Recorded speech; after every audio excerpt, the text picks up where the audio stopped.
everyone, welcome to the Captain Drone YouTube channel. My name is Steve and I am a drone pilot, but sometimes I like to fly RC planes, so I just bought myself this plane.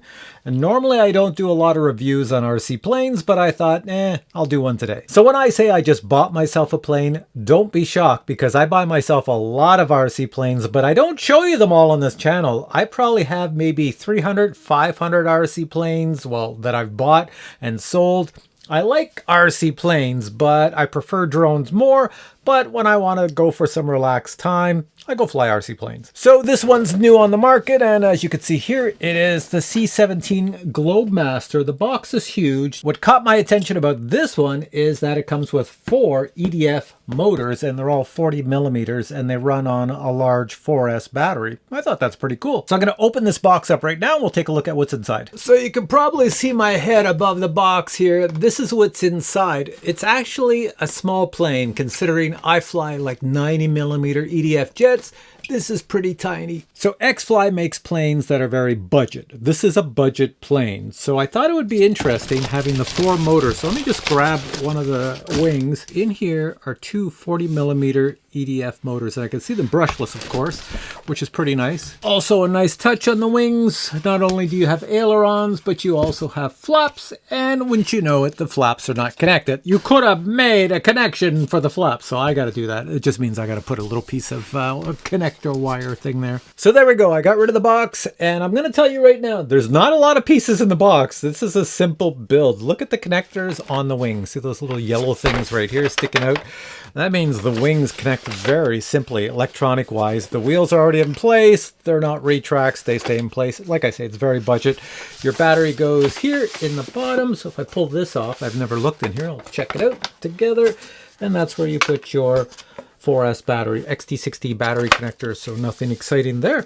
So you get the fuselage, you get this little piece that goes up top that has your elevators on it, so it looks pretty cool. You can fly that, and it's all functional, elevators, and rudder is functional as well. And then you have these big wings, and they have a wing spar already in place, and that wing spar goes into the fuselage, and then you connect the little yellow connector that's in the center, and all your electronics and lights and everything else would work. If there is lights on here, I don't even know.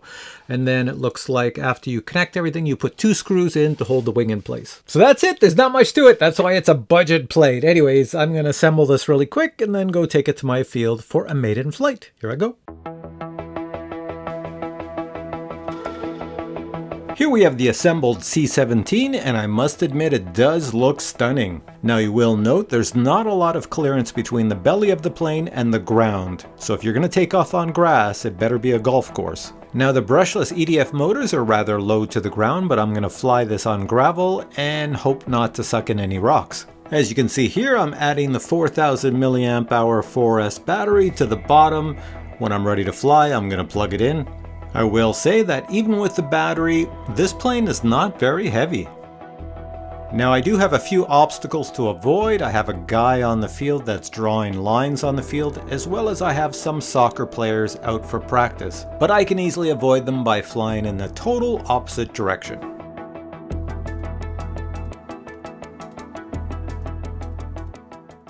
All right, the guys that were drawing lines on the field have left, but we still have the kids playing soccer over there, but I'm going to stay away from them and fly mostly over the parking lot. Here we go. First things first, let's connect our battery.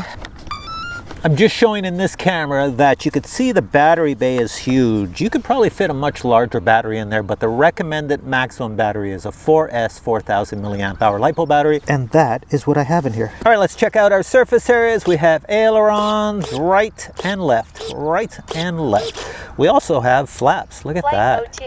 Nice flaps. I'm going to use those to take off today. Flight mode 1. And back here on the tail, we have our elevator up, down, very tiny. And of course, way back there is rudder. There we go. And we have motors. Engine start. Which sound extremely wimpy. I swear those 4 motors being 40 millimeters just sound like little toy fans. Now I do have a little camera on the wing. Hopefully it doesn't upset the CG. It's a little Insta360 Go camera. Right, maiden flight. Let's see if I can get this in the air without sucking up a bunch of rocks. Oh. It's up. It's a little wonky with that camera. Did you see that? Holy cowabunga. I'm going to turn to the right. I don't usually turn to the right, but I'm staying away from the humanoids on the soccer field. It's a little wonky. A little wonky, I tell you. Oh, I didn't put any flaps on either when I took off. Oh, well, that was kind of silly of me. And it took off in a short period of time. So with that little camera on the wing, hopefully you're getting some video because this thing is pretty far away coming down. I'm just staying away from myself and the kids since this is a maiden. I'm going to whip it around in a different orientation coming down the runway. Here we go. I'm only at 50% throttle. It's got a lot more get up and go than I thought. So let's see, it's a little wonky in the air. Could be my shaky caffeine driven fingers, but there we go. And let's head to the school. Try not to crash into all the cars.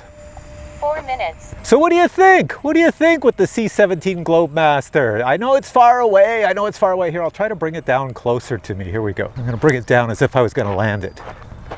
So it's a little bit of a floater. Look at that. A little bit of a floater. I had the motors off and she just was gliding. Let's try that again.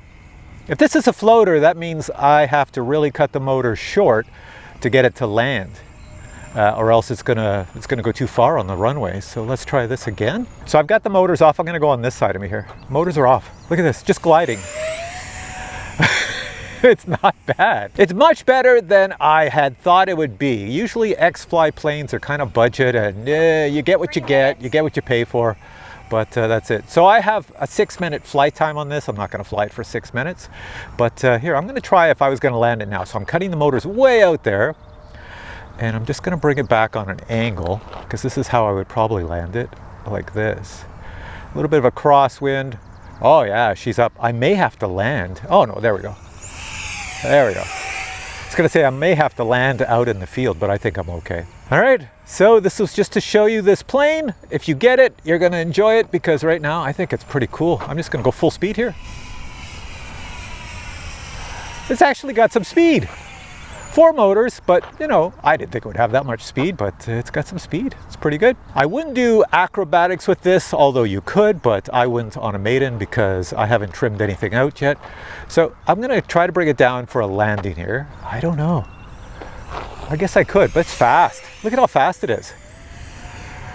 That is fast. For a landing, that's fast. So I think what I have to do to land it is I'm gonna have to bring it way out there. We're gonna go in a weird angle here. I'm gonna take it way out, low to the ground, try not to hit all the trees. I'm really gonna be low to the trees here. All right, here we go. Am I gonna hit the signpost? Am I gonna hit the park bench? I don't know, but it's coming at this camera. And here we go, we're coming down for a landing. Ooh, greased it, baby. The wheels are so short on this thing that when you land on gravel like this, it doesn't matter if I turn to the left or the right, it's just sliding straight. They're not big enough to capture any ground to turn. So, but now that it's stopped, I might be able to turn it. Yeah, I could bring it back a little bit here. It is a cool looking plane. I'll give it that much. It's a cool looking plane. Let's bring it right up to our camera here. There we go. If you saw video footage of a camera pointing to the rear, that's because I have another Insta360 Go right there pointing to the rear. I did two flights on this plane. Second flight, put the flaps on. Engine start. Here we go. A little wonky on the takeoff all the time.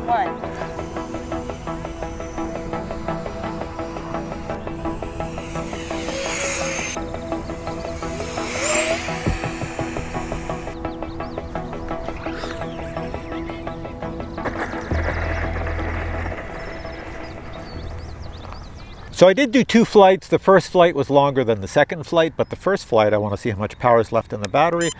So let's see what we got. So according to my little voltage checker, I have 61% remaining. They say you can do maybe 6 minutes on this. If you flew this on like a 2200, set your timer to 2.5. to 3 minutes. I think 2.5 would be safe. So that was it. I don't do a lot of RC plane videos anymore. I do have a ton of RC planes, new ones. Every now and then I bring out something that's very odd and weird and I'll make a video about it, which was this one because I thought it was cool with 4 motors, looking like the Globemaster C-17.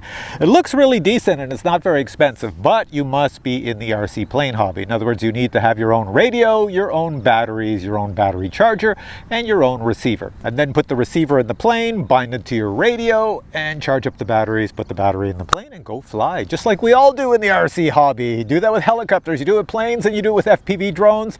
The only hobby that doesn't have a lot of that is usually the beginner hobby, which would be camera drones and a few other beginner helicopters where everything comes in a kit, ready to fly. And some RC planes do come ready to fly where you have everything you need. And then that's just to get you into the hobby. So I'm going to put a link to this plane below. If you live in the United States or Canada or Mexico, it's probably at your local hobby store, or at least it will be by the summertime because it is rather new. I got mine from RC Castle, which is over in China. There's probably other places you can get this because it is XFLY. All RC planes are made in China, so you can get it direct from there if you want to pay the shipping. Anyways, I'll put some links below to places outside North America. If you're in Europe, I think Europe, you'll have this at your local hobby store as well. If you don't have it right away, you'll get it by the summer. All right, guys, thanks for watching this video. If you have questions on this plane, post them below. If you enjoyed this video, please give it a thumbs up, and I'll catch you in a future video with many more cool product reviews. Until then, I say bye.